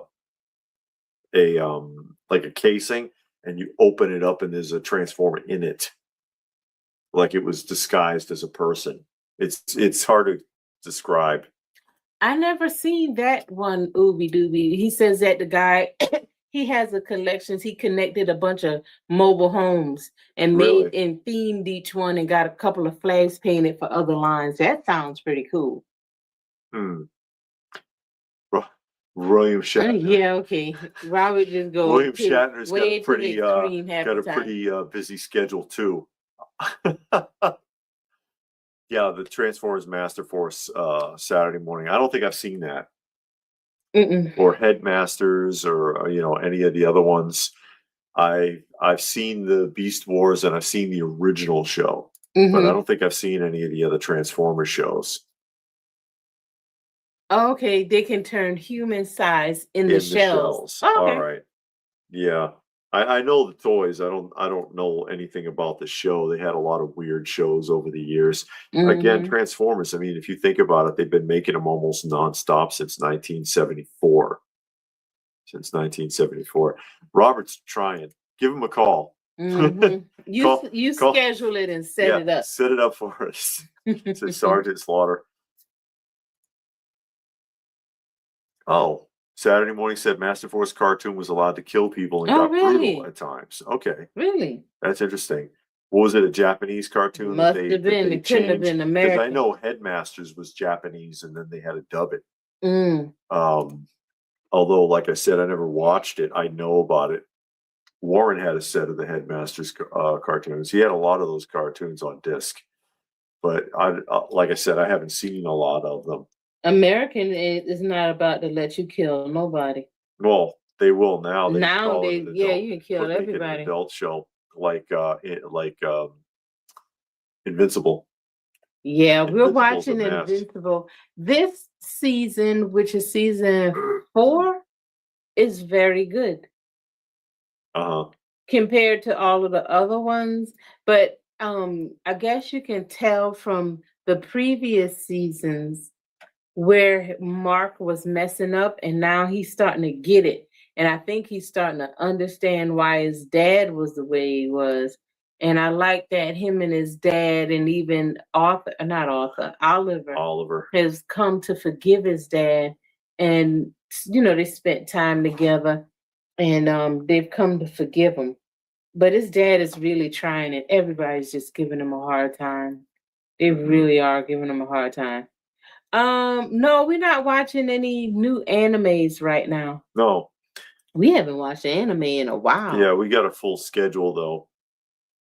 We got a full schedule of like regular TV viewing that we do. Sky Surfers.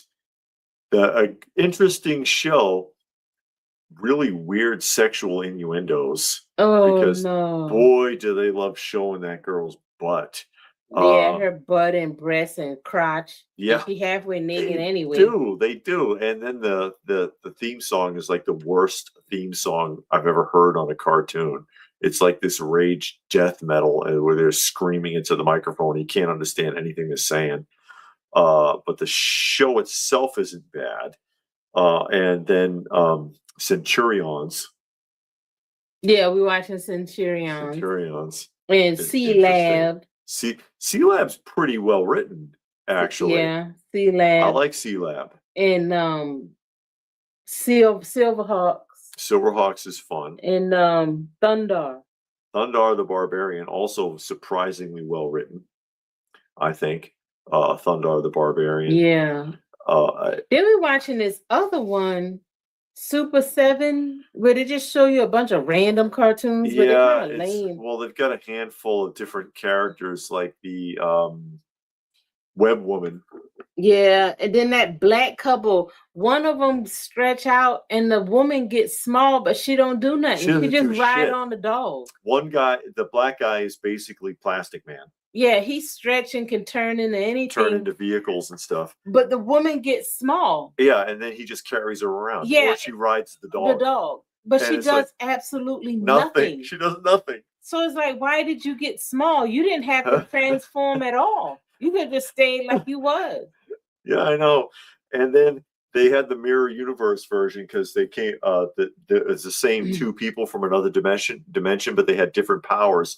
And that guy, the guy. Hey, Migo Matt. Migo Matt's joining us. Yeah. The guy turns like hard, like diamond. Yeah. And then the girl gets big. She's like Big Chief from Super Friends. And I'm like, that makes more sense. Yeah, because she was actually doing something. The other lady, she get miniature and does absolutely nothing. I'm like, what is the point of her ability? We don't want to see scantily clad women there, K-Munin. No, we don't. I just thought it was weird because they have the transformation process they go through. Like on Centurions, they go through the transformation that shows you basically how the toy works. Yeah. Where the guy, power extreme, and he puts his arms out, and then they plug all the pieces in. They do something similar on Sky Surfers, but as the uniform comes on, they show her getting all hugged up in it. Her breasts get pulled up, and then it closes in on her camel toe, and then it watches all of the shorts pull up her butt crack, and I'm like, what the hell is this? So she got on like this bathing suit with no back.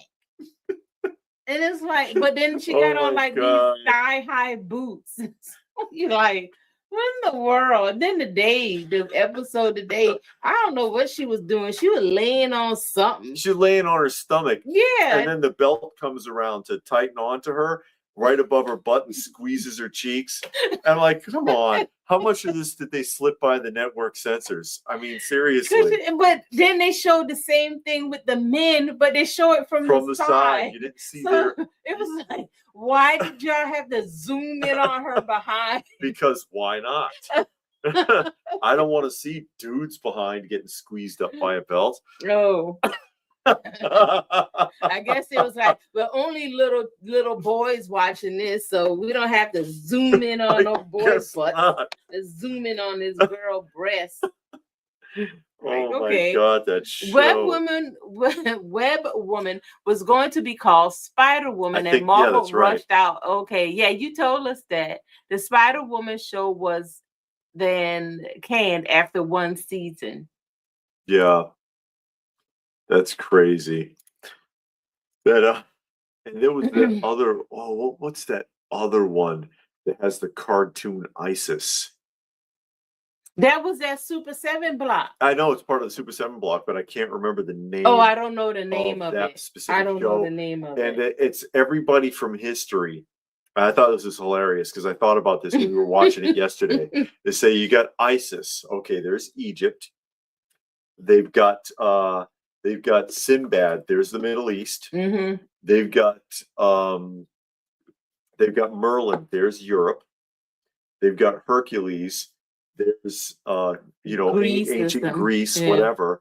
And then they got some little kid called Super Samurai. And I'm like, what? Didn't they think they could find somebody from Japanese mythology that anyone would recognize? I guess not. So you got all of these characters that were related to fictional characters. It is Freedom Force. Freedom Force. That's Thank the you. name. Thank you, Saturday morning. And then suddenly here's this Japanese kid that turns into he's wearing a big samurai outfit. Super Samurai. And I'm like, what the hell is that? And then his voice gets all deep. Yeah. Super Samurai. And that's that one of all of the shows on the Super 7 block, though, feels the most like classic Filmation. Yeah. It really does. You can sense it. It's better written, too, than some of the other shows. Them other ones seems kind of lame. Yeah, they're kind of lame. But the Freedom Force is a little better written. But I just thought that was an interesting. I thought that was interesting. It's like, okay, we couldn't find somebody from Asia, from the East at all. You could find somebody from the Ming Dynasty. Nothing. Bruce Lee. I mean, Jackie Chan. That's not going back far enough. That's the problem.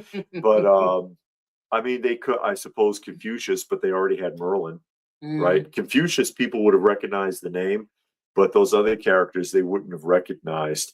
And then I thought it was interesting the writing, because when they were fighting a wizard, an evil wizard, a cult wizard, Cagliostro, and I'm like, that's actually pretty damn clever of the people that wrote this, because from the 1700s there was a famous hustler used to rip people off who was an occultist named Cagliostro. And I was like, somebody picked that out of history and said, I'll name this wizard that because he's doing the same thing. And I'm like, that's pretty clever. Robert's been watching the YouTube AI crossover stuff. So I guess they cross over a bunch of random stuff. And David says some of those cartoons are actually, were so basic, I can't watch them today. An example is Super Friends. We saw Super Friends. It was good. I thought the first season, it was Legion of Doom. Yeah. And then they dumb it down and they bring in Zan and Jaina. Yeah, those twins. The twins, their job is basically to screw up and get kidnapped every episode. And when it's twins, it's always male, female twins. It's never like the same. And they transform, shape of something useless, shape of water, shape of something also useless, or like shape of an eagle. And then he says shape of a bucket of water. You turn into things made out of ice or water. Where'd the bucket come from? There's a bucket too. Where did your clothes go? I asked these questions when I was a kid. But if she can turn into the bird, he can just ride her as is. He didn't have to turn into nothing. Yeah. I guess. Maybe she could drink him and then pee him out when they get there. Oh, God. Oh, no. But they were always useless. They were always in trouble. You know what was funny though is when they went to do that one time and Gleek got between them and they touched his head and he turned all like freakishly big. Last two seasons of Super Friends turned into Superpowers team and turned into a serious 80s action cartoon based on superpower toys. Okay, I don't know if I saw that. We didn't see that part. I don't We just think I saw saw the that. Super Friends, and that Well, was we saw like I think only the first 3 seasons. Okay. And we thought the first one was a lot better because of the Legion of Doom, even though it was still kind of ridiculous. Zan and Jana were based on Donnie and Marie. I could see that. Migo Matt says that. I could see that. That makes sense. Yeah. But I never I don't know. Those kids on Space Ghost got on my nerves too. Yeah, they were always screwing things up. All Space Ghost did was rescue those 2 idiots. You know who was the best character on Space Ghost? That monkey. The monkey. Gleep. Or whatever the hell his name was, I forget. The monkey always was on top of things, always finding the power bands. He killed people on that show. Yeah, he killed that one guy. He slammed his head into the door and he closed the elevator doors on the guy's head, and his helmet's already cracked open, and he did it like 5 more times, and then that guy did not come out. He was burning people, blowing people up. And it's like, the monkey wasn't fooling around. Monkey was on it. Not them dumb kids though. Cyborg was voiced by Winston from the Ghostbusters. Oh, so that would be Arsenio Hall. No, it was Ernie. Wasn't it Ernie Houston? Well, I mean, I'm thinking of the Ghostbusters cartoon though. Oh, Arsenio Hall did Winston? Oh, really? Because when Winston tried out for the part, you said that he didn't sound enough like the character from the film. Yeah. And he's like, but that's me. What happened? Yeah. Arsenio did him better than him, I guess. Movie Ghostbusters says Saturday. Okay. But it's like the difference, like there's several cartoons like that. You go back to watch them as an adult, and it's so dumbed down. It was obviously for a much younger audience. TV shows are like that. Yeah, some TV shows are like that as well. Or like the Street Sharks, obviously written for much younger kids. You know, some music is like that. All music is like that now, except that it's explicit and dumb. Some people actually like it. But I'm talking about older music. Like you listen to something that you like, man, I love that song as a kid. And then you try to listen, like, I listened to this when I was a kid and actually liked it. Well, I went through that, the story about Mr. Magoo, because I used to watch Mr. Magoo when I was a kid, tried to watch it as an adult, and I was like, wow, this is really badly written. This is obviously for a very young audience. That's I agree with David right there. Nothing happens in the episode. Nothing gets resolved. And it's always, oh, we'll come back and get them the next time. It's always the next time. And well, if they beat them, they'll be out of work. Yeah. At least they can introduce a new villain or something. But my thing is with the villains, they always want to take over the world, but it's like, what are you going to do when you take over if you destroy it? Well, but because they always want to take over, but then they always like destroying something. As Sun Tzu says, some rulers just want to rule over the ashes. They'll destroy their own kingdom to rule over the ashes. Yeah. I agree with Transformers, not so much with G.I. Joe, because some of the G.I. Joe stories were pretty decent. The 5 parts were. Yeah, 5 or 2-parters. If it was more than one episode, with a couple of exceptions, if it was more than one episode and it's strung together, it was a much better plot line. Transformers was for a much younger audience than I think even the G.I. Joe was written for. It felt like it.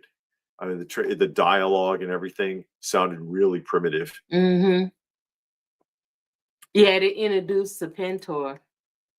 Well, in G.I. Joe, and kind of phased out Cobra Commander. You didn't see him as much.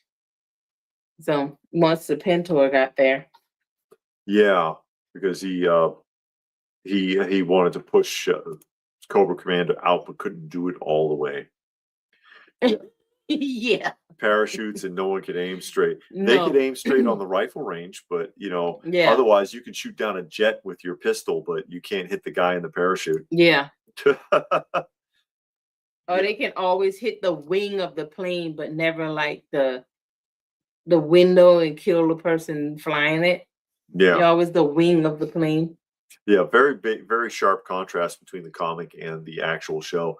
And Saturday Morning points out then Transformers the movie came out. And of course, Transformers the movie, which made everybody upset, was better drawn, better written, and had better dialogue than the show did. Mm-hmm. It just did. They did a lot better of a job on all of that than they did with the actual show itself. Mm-hmm. And then spun off of that back to another season of Transformers and made it even more primitive than the original to the point where we couldn't watch it anymore.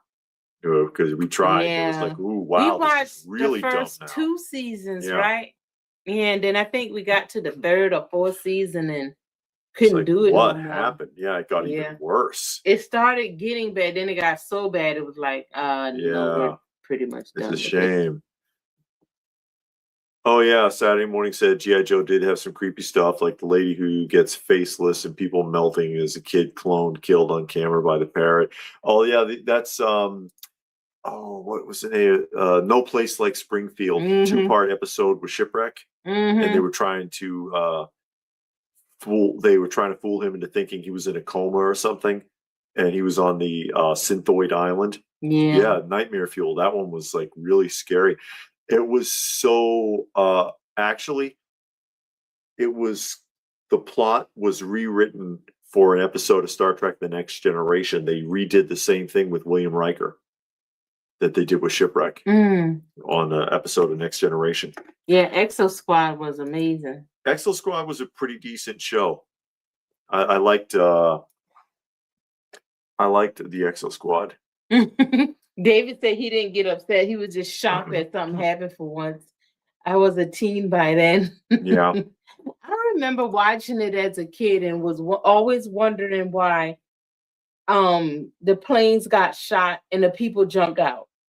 Nobody ever got killed. Nobody. I always thought that. How come nobody ever get killed on the show? They always shooting and nobody gets hit except for the plane, and it's always the wing. Ask Congress. Yeah. Because they're the ones that said you had to tone down the violence in the cartoons. Yeah, I remember that. And that's how you got Tom and Jerry and Friends, and everybody became and Friends. Yeah, and Popeye and Friends. Yeah. And then Bluto and Popeye didn't fight anymore. Yeah. As opposed to what you got with the original movie shorts, which could be ridiculously violent. It was very violent. But yeah, they didn't want to show that anymore, but that's what everybody already knew it for that. Even the Warner Brothers, they wouldn't let them do it. They wouldn't let them do it. Yeah, Frank and Frog said 80s TV shows quality dips when they spend all their money on merchandise rights. Yeah. They got to sell those toys. Yeah, you got to get them toys out there. The toys aren't selling, show gets off the air. But they don't even give the toys a time to show, because sometimes some cartoons only had 5 episodes and they're like, oh, the toys aren't selling. Well, you didn't give it enough time. At least give it a full season. Yeah, like the Swamp Thing. Chuck Norris and the Karate Commandos. I never saw that. Yeah, it only had 5 episodes. Yeah, and so did Swamp Thing, but now that was bad. Swamp Thing was badly done. I don't remember the Karate Commandos though to really speak on it. So I don't want to be fair. I do have the whole toy line though, but they had 10 figures and a vehicle, and then they had their mini series. They did that sometimes too. Sectars also only 5 episodes. And then Sectors only had 5, and they said that the toys weren't selling. And so but how can you gauge with only 5 episodes? You got to give kids time. It worked with G.I. Joe because the original 5-part miniseries was their test run, and it worked out. So they did another 5-part miniseries, and then they jumped into the show. Yeah, but G.I. Joe was already around. I know, but not at that not scale. At that scale. Yeah. It was, a lot of kids who saw the G.I. Joe era didn't even know or associate with the 11-inch figures. Yeah, I guess. Yeah. Let's see. The Weather Dominator was an episode of Millions Dollar Man and by a Woman. Oh yeah, I remember the Dominator. I remember that. Yeah, Tom and Jerry was very Migo violent. Matt says that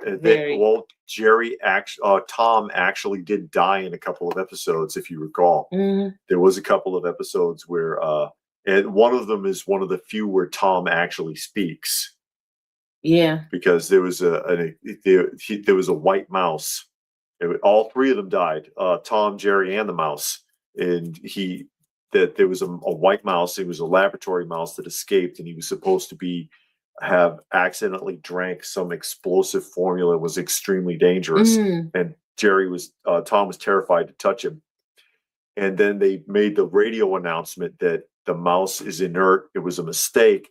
And so he busts the mouse on the head, and you see an explosion. And then you see Tom floating with the robe and the wings and the halo, and he folds his arms.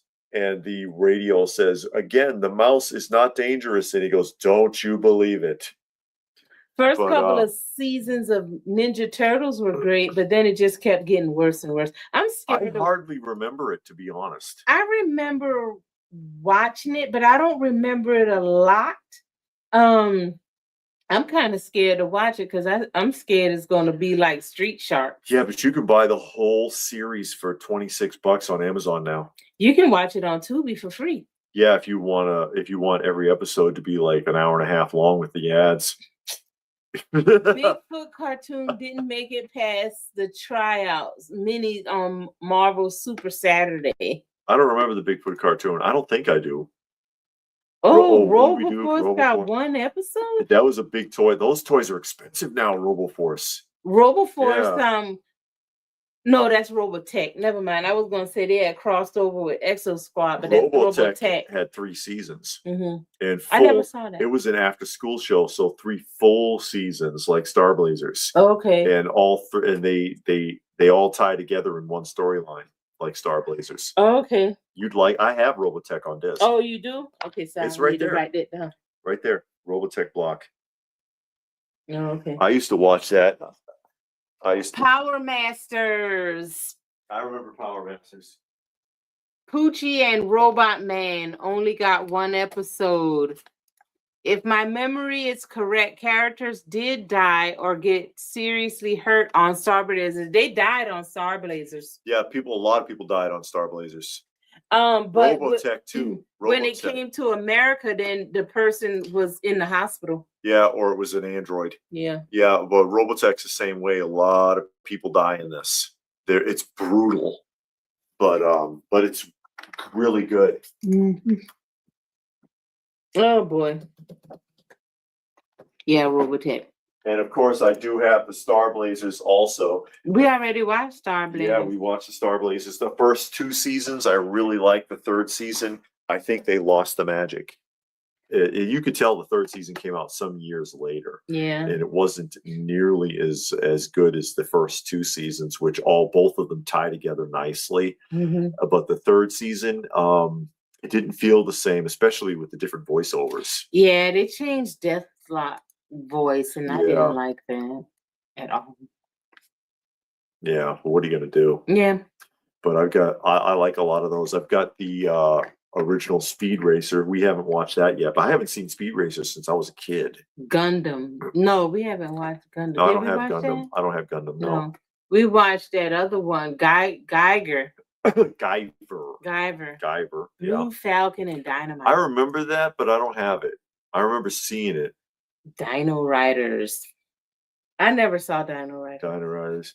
But we get a ton of cartoons. I had done a tour a long time ago, and I know people have been asking me to do a DVD tour again. I might do that. I had a lot of irons in the fire, so we'll see. Get around to it. We'll see. We get around to it. I try. I do try. I wish I could just sit here and do this for a living. Yeah, you got to go to work, do other stuff. Yeah, got other things to do. It is what it is. But yeah, that'd be cool if I could just sit here and make videos all day long. Some people do. Some people do. Mr. Beast. Mr. Beast, who's that? That's that dude that eat all that No, stuff? that's LA Beast. Oh. LA Beast is the guy that eats weird crap. Mr. Beast is the definitive YouTube channel. He has more subscribers than anyone. Oh, okay. He has the biggest YouTube channel, period. Mm-hmm. He's actually in legal trouble right now. Oh no. Sexual harassment charges. Oh boy. From people on his staff. Because I guess there's a lot of people that work for him now because of the size of the channel. I don't know how many subscribers he has. I just know he's supposed to be the #1 biggest YouTube channel. Well, Robert, just start at the beginning and keep going. Just start at the beginning. Yeah, so then you won't be confused because you just start at the beginning. Yeah. They've been doing that Saturday morning, Thundercats and Silverhawks crossovers. I think the comics. Well, they're same universe. Yeah, they are. So was Tiger Sharks, but Tiger Sharks was a lot more primitive. There's 3 stages on those. Thundercats is fairly sophisticated for a children's cartoon. Yeah. Silverhawks is for a little bit younger of a group, but it's still well written. Mm-hmm. The Tiger Sharks, very primitive. Like we tried watching that. It's like for 5-year-olds or something. Yeah. It's really primitive. It's hard to watch because of how primitive it is. Really? Oh, he had his own candy bar and toy line. Boy, I must be doing something wrong. Oh, nostalgic. David says Mr. Beast is a front channel. He's the face of the channel. Beast. Oh, okay. Beast. Is that what it is? I don't know. Like I said, I don't know how big his channel is. I just know it's supposed to be the biggest YouTube channel. But I've never watched it. I don't know what he does or whatever. I had never heard of LA Beast until somebody got mad at me for not knowing who he was. And I talked about that because it was at the one antique mall, and there was like a 40 or 50-year-old bottle. It was from the 1970s. I think it was a 50-year-old bottle of sealed Pepsi. Still had the fluid in it. And I was like, hey, check this out. Would you drink this? And somebody in the comment section was like, you should send that to Mr. Beast. And I'm like, I'm sorry, I don't know who Mr. Beast is. And man, he was pissed. I'm like I'm supposed to know who every person on YouTube is. There's like 5 million channels. How am I supposed to know that? I don't know. I don't know who the hell that is. And I've still never seen Mr. LA Beast. I've never seen LA Beast channel either. But I know who he is now. But I mean, so I don't want to watch the guy eating a 40-year-old candy bar. I don't care. I don't care about that. Migo Matt never heard of Mr. Beast. And this guy, again, this is supposed to be like the biggest YouTube channel with X number of millions of subscribers. And Migo Matt never heard of him either. It's kind of funny how that works nowadays, where you can have somebody who's a huge name like that, a celebrity of some sort, and there are people who don't know who they are. Once upon a time, everybody knew who every celebrity was. Even if they didn't watch the show, they knew who that person was back in the 60s, 70s, 80s. And now there are huge social media stars out there that have millions of subscribers, and you could pass them on the street and would never know it. I think that's kind of weird how that's worked out. We're not gonna sell no t-shirts. T-shirts? Yeah, Robert's talking about when we're going to sell t-shirts. What do people do? I actually have a couple of t-shirt ideas. I don't know if I don't know. Well, what do you think? Is that even a good idea? I'd like to make some for myself. I have a couple of interesting t-shirt ideas that would be related to this channel. Crazy, these YouTubers with Merc. Ryan's World got a big screen movie that was one of the worst bomb movies of the year. Really? I don't know who Ryan's World is. There you go. Frankenfrog has heard of Mr. Beast, but never, I guess, stayed away from it. Stayed away from it. Looking for it. Yeah. Sell King of Toy Crowns. Yeah. The problem is nowadays anyone can be considered called a celebrity for any reason. Yes. That's true. It is true. Yeah. I mean, if you have some kind of following, technically you're a celebrity. Technically you're an influencer because there are people who will listen to you, you know? And part of the reason why we just try to stay positive, because we know there are people who will just listen to us. And so we don't want to tell people what to do. We don't want to be negative, you know, something like that. Migo said he'd buy a t-shirt and a coffee mug with the logo. And not a logo. I have an actual, I think it's an interesting idea. I'm not going to say what it is in case I do it, but I have a really interesting idea for a t-shirt that I think people would get a kick out of. That's specifically channel related. LPH coffee. Yeah. Coffee mugs. Angry Nerd got a movie and video game. A video game, huh? Angry Nerd. I never heard of him. That sounds familiar, but I don't know if I've seen him. I don't know if I've ever seen the channel, but that name does seem familiar. Oh, yeah. Angry Nerd. I could be wrong. Yeah. I could be wrong.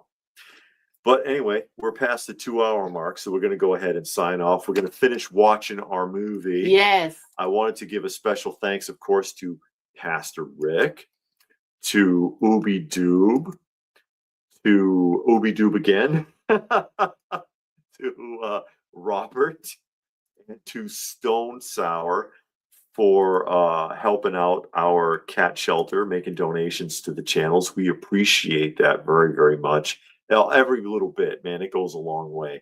It goes a long way for cat food and litter and medicine and everything else. We enjoy helping them, and we appreciate when people want to help us. David says it's Angry Video Game Nerd, and the movie was awful. Oh, okay. I don't even know. But thank you, everybody, again, of course, for joining us. Hope you had a good time, and we will try to catch you again sometime soon.